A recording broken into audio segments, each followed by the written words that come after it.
Media के बंधु उपस्थित यहाँ के प्रबुद्धजन नागरिक मेला अध्यक्ष भौमेन जी, उपस्थित आप सबका, हमारे मंडल अध्यक्ष भगवान पांडे जी, सुनील या गुप्ता जी, उपस्थित सभी सज्जनों का मैं हार्दिक स्वागत वंदन अभिनंदन करता हूँ।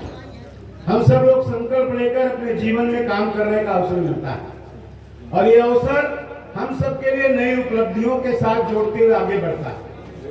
आप कल्पना करिए, पिछले 5 वर्षों में अंबेडकर नगर ने जो प्रगति के इतिहास में मुकाम हासिल किया है, वो आजाद भारत के 70 सालों को बाकी 70 साल एक करेंगे और 5 साल एक तरफ करेंगे तो विकास की एक नई गाथा हम सब लिखने को अग्रसर है। अभी दरवन झील को भी राष्ट्रीय मान्यता प्राप्त हुआ है और 500 करोड़ रुपए उस झील को विकसित करने के लिए शासन ने दिया। पवित्र श्रवण धाम, जहाँ श्रवण धाम की मूर्ति का स्थापना प्रभु राम जी का वहाँ एक बहुत भव्य प्रतिमा का अनावरण विधान परिषद के द्वारा किया गया है। आप कल्पना करिए, उस श्रवण धाम की प्रगति के लिए भी एक नया स्वरूप वहाँ विकसित हुआ है। अंबेडकर नगर और अयोध्या के जिले पे सटा हुआ एक डियर पार्क यहाँ बन रहा है, वो भी अपनी प्रगति के चरम पर चल रहा है।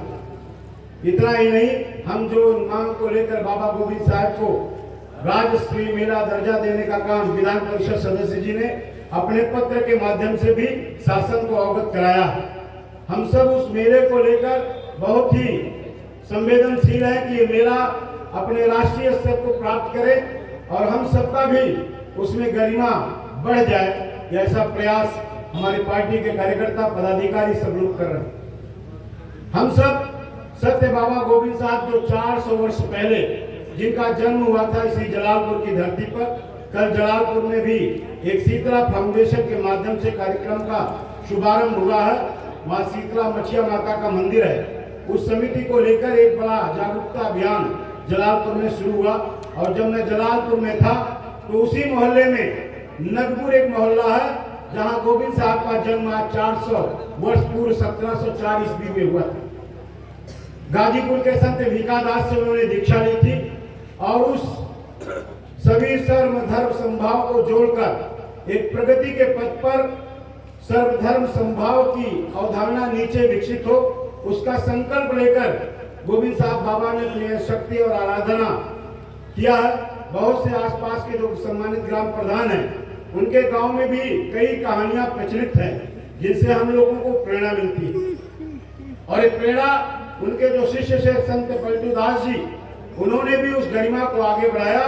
मुझे केवल इतनी बात कहते हुए कि उनके जो शिष्य थे पलटू दास जी कैसे शिष्यत्व ग्रहण किए, उसकी एक बड़ी कहानी हम सब लोग जानते हैं। पलटू दास जी एक व्यापारी थे और वो व्यापार करते थे।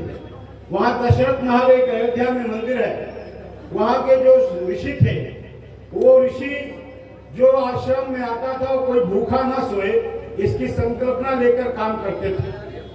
एक दिन आश्रम में कोई व्यवस्था नहीं थी, भगवान को भी जल दिखाकर अर्पण कर दिया गया, भोग नहीं लगा। दूसरे दिन भी यही हुआ, पानी पीकर वहां के संत रहते थे। साधु संतों ने अपने महंत जी से कहा कि आप एक बार उस पलटू बनिया को बोल दीजिए कि वो जो है सामग्री भेज दे।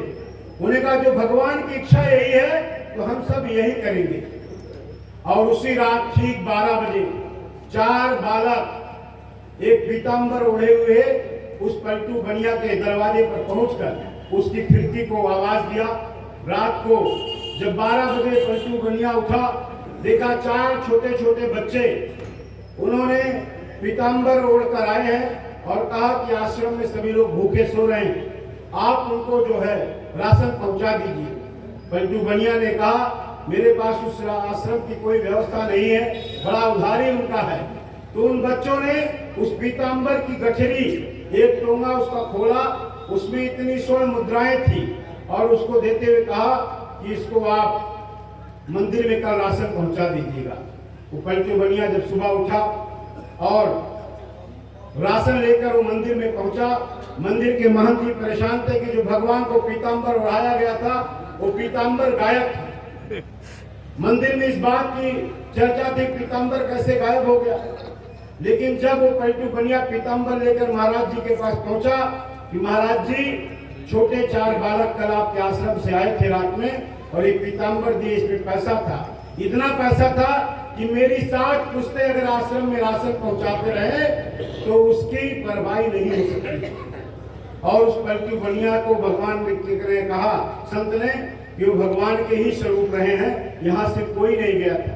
और पलटू बनिया उसी दिन से वैराग्य धारण करते हैं और संत गोविंद साहब के चरणों में आके प्रणाम करते हैं और उनका शिष्यत्व ग्रहण करते हैं। ये उस परंपरा का निर्वाह करने वाली पीठ है और उस परंपरा के आधार पर कि हम भगवान गोविंद साहब से अगर कुछ अपने हृदय में रखकर मांगेंगे, मैं दावे के साथ कह रहा हूं कि आप सच्ची श्रद्धा और भक्ति से अगर मांगेंगे तो आपकी वो मनोकामना पूरी होगी। इसीलिए मैंने संकल्प लेकर आपको इस मनोकामना को याद कराया है जिसको आप पूरा करना चाहते हैं। मैं मंचस्थ अपने अतिथिजनों का सबका हृदय से अभिनंदन करते हुए हमारे जिला पंचायत के सभी कर्मचारी गणों का, प्रशासन के सभी अधिकारी कर्मचारी और इस व्यवस्था में लगे हुए तमाम कार्यकर्ताओं का भी हृदय से अभिनंदन करता हूं कि आप सबका संकल्प से ये मेला अपनी गति और प्रगति से आगे बढ़ता जाएगा।